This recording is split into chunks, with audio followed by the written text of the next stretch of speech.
umuntu amugaye arafise ibintu ashoboye, kandi nkuko tubizi n'abakomeye hariho ibyo badashobora. Ubumugaye rero arashoboye nk'ibyo abandi bakomeye bashoboye bivanye n'ubumuga bwiwe. Utagira amaguru ntaba ashoboye kwiruka, muga arashoboye kwandika, agashobora gutunganya imigambi akoresheje ubwenge bwiwe.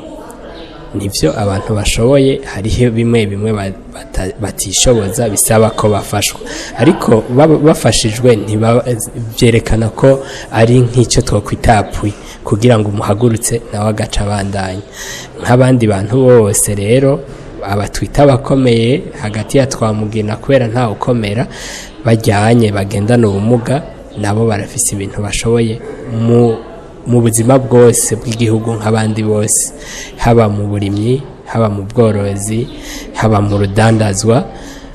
Bakenera gusa kwitabwaho gusumba nk'abandi, ariko tutarengeje urugero. Hariho ibyo twita protection bica bituma aho ahubwo gutera imbere baca batiyemera, batiyumva ko bashoboye. N'ubundi kugira utera imbere ufatiye nko ku burimyi, nta numwe yirimira, ntawe ufata itongo ryiwe ryose ari umwe ngo aririme, uca ushiramwo abakozi ukabakoresha. Rero n'uwamugaye kubera afise ubwenge azi gutunganya ibyiwe arashoboye kurima. Nko mu bworozi nyene, nimba aguma yicaye ahantu, nimba ubwenge bwiwe bumeze neza, arashobora gufata inkoko ziwe akazishyiramo umuceri, akamenya zirageze gufungura, akavura, akagenda akazana ivyo zirya. Hanyuma nimba zataye amagi akarondera abaza bakayagura. Ni ukuvuga umuntu amugaye aho kwaja mu ibarabara yicara ariko arasegerereza. Ni navyo mu ishyirahamwe ryacu turwanya, nous visons pour l'autonomisation de ces personnes handicapées. Dushaka ko bigenga, bakora ibikorwa byabo, biteza imbere ubwabo nyene, kandi turamaze kubona biraba. Hariho benshi badasegerereza bagendana ubumuga tubona bateye imbere.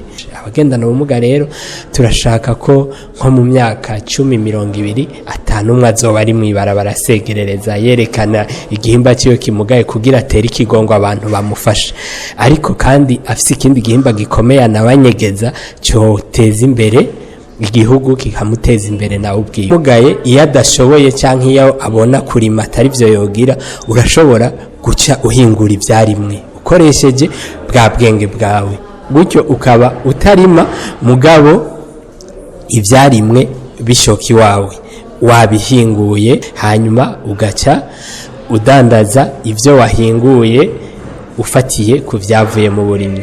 Ni ukuvuga rero, si kuvuga ko umurimyi ari uwafata isuka gusa akaja kurima, nawe aca akenera icyo twakwita marché de coulement, aho acajana ivyo bintu aba yarimye. Rero abo bamugaye bashobora guca babifatira aho bishokeye, bagaca bakoresha ubwenge bafise Imana yabahaye, bagaca babihinguramwo ibintu bindi by'agaciro kandi bibikika gusumba ibyo wa mbere aba yarimye. Kuko warimye nk'imandarine ntushobora kuzimaza ukwezi, mugabo wahinguyemo uwo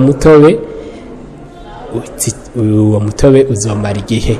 Mushyirahamwe ryacu y'abanonosoye inyifato y'abagendana ubumuga twita Cercle des éducateurs spécialisés en mise de la personne en situation de handicap, twebwe icyambere cyo nk'aba abizi by'inyifato turiko duhimiriza abantu bagendana ubumuga bahindure ubwa mbere ishusho yabo, ukuntu bibona ko badashoboye, babanze babireke. Muri CESAPH rero nico ahanini turiko turabafasha, tubagwirize imigambi. Nivyo kugira umugambi birasaba kubimenyera, twe rero reka turiko turabafasha kugira ngo imigambi mito ibaye bashobora bivanye n'ubumuga bwabo. Turiko turabafasha kugira ngo baje hamwe bakorane n'abandi, kandi ntidushaka ko bajya hamwe bonyene, abagendana ubumuga bonyene, kubera ushize hamwe abantu bose batagira amaboko, kuvuga ibintu bazoterura ntavyo bazoshobora.